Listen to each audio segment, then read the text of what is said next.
Merci beaucoup, Dinesh.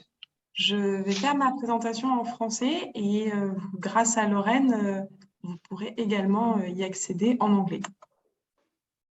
Je vais tout de suite partager mon écran.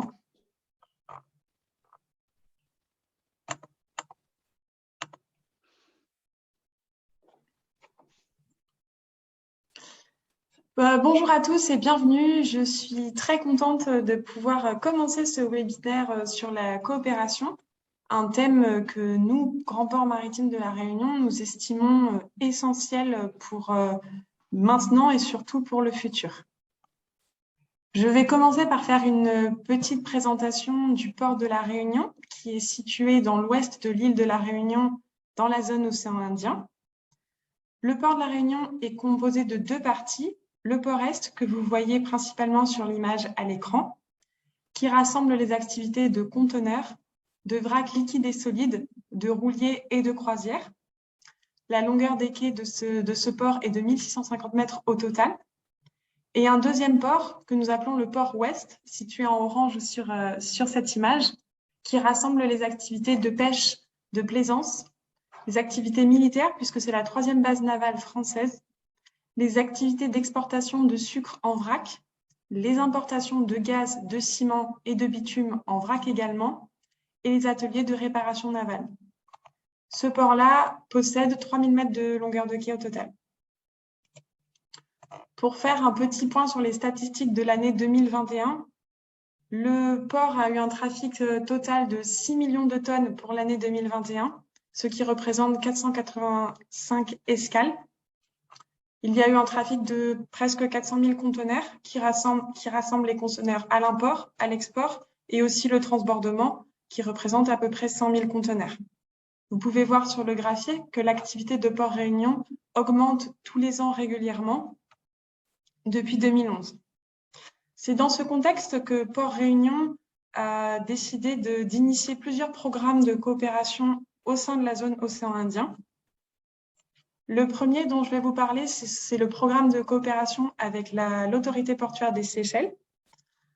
Le port de la Réunion et l'autorité portuaire des Seychelles se sont associés et ont fait un programme de coopération financé par l'Union européenne grâce au programme Interreg, qui se base sur l'échange de connaissances, d'expériences et de bonnes pratiques sur deux sujets essentiels et fondamentaux dans l'activité portuaire, ce que nous appelons le Smart Port, la digitalisation, l'utilisation d'un cargo community system, l'utilisation d'une single window pour gérer les escales, et ce que nous appelons Green Port, la prise en compte de l'environnement dans les programmes, dans les projets d'infrastructure et de développement, grâce à la réalisation de ce que nous appelons un schéma directeur du patrimoine naturel qui répertorie toute la biodiversité de la zone portuaire et permet ainsi de limiter l'impact sur l'environnement lors des projets d'infrastructure ou d'aménagement. Ce programme, dont mon collègue, M. Bianchi, pourra vous parler un peu plus en détail après, permet aux deux ports et aux deux communautés portuaires de se rencontrer, d'échanger sur ces sujets, d'échanger leur retour d'expérience, ce qui a été bien, ce qui a été plus difficile, comment surpasser les challenges et comment avancer ensemble. Une autre action de coopération de Port Réunion est ce que nous appelons le programme de coopération Mozambique, qui lui aussi est financé par l'Union européenne grâce au programme Interreg.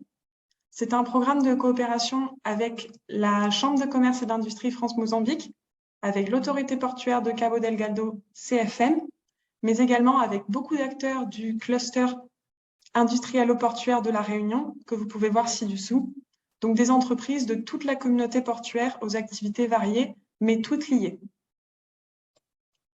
Ce programme a 3 axes. La première action, qui est une coopération avec l'autorité portuaire, une fois de plus, partager ses connaissances, ses expériences, ses points de vue, ses bonnes pratiques sur des sujets Smart Port et Green Port, permettre aux communautés portuaires de se rencontrer et de tisser des liens. Un deuxième axe qui est la coopération avec la Chambre de commerce France-Mozambique, qui est notre partenaire dans ce projet. Elle a créé sur place un comité logistique rassemblant des entreprises de la communauté portuaire et aide à faire le lien entre les deux communautés françaises et mozambicaines pour créer des relations durables dans l'avenir. Enfin, la dernière action de ce programme est ce que nous appelons le programme de formation. Port Réunion est en train de créer un programme de formation pour ces entreprises du Mozambique sur 3 filières différentes. La filière navigation, la maintenance d'engins et la manutention portuaire. Donc, des salariés des entreprises mozambicaines de la communauté portuaire du Mozambique vont pouvoir venir à La Réunion et être formés sur ces 3 métiers, mécanicien, marin et docker. Ce programme sera composé d'un tronc commun, des choses qui rassemblent toute la communauté portuaire et d'autres formations plus spécifiques, plus poussées, propres à chaque filière. Et surtout, nous envisageons des stages d'immersion dans les entreprises à La Réunion pour permettre à ces personnes de 2 pays différents de se rencontrer, de travailler ensemble et d'élever les compétences des entreprises mozambicaines. L'action, la coopération du Grand Port à l'échelle régionale ne s'arrête pas à ça. Depuis de nombreuses années, le Grand Port est membre de l'Association des ports des îles de l'océan Indien. Monsieur Mestri en parlera bien plus précisément juste après moi, mais cette association rassemble les autorités portuaires de toute la région. C'est vraiment une démarche commune pour réfléchir à l'échelle régionale à des problématiques communes et trouver des solutions globales qui bénéficient à toute la zone. Et grâce à cette coopération, qui n'implique pas que les autorités portuaires, mais aussi des institutions comme la région Réunion, l'Agence française de développement, l'AIVP, les îles Vanille, cela permet d'émettre des réflexions régionales et des plans d'action régionaux qui bénéficient à toute la zone et élèvent la zone dans sa globalité. Je profite aussi de ce moment pour vous présenter et vous informer que Port Réunion est très heureux d'organiser une Maritime Week en 2023. Cet événement rassemblera donc beaucoup d'acteurs de différentes communautés portuaires et on espère que ce sera un vrai moment d'échange, de collaboration entre des acteurs différents et permettre à tout le monde de se rencontrer. Voilà pour moi, j'ai abordé les points que je souhaitais vous présenter. J'espère que ça vous a plu et je suis à votre disposition pour répondre à toutes vos questions.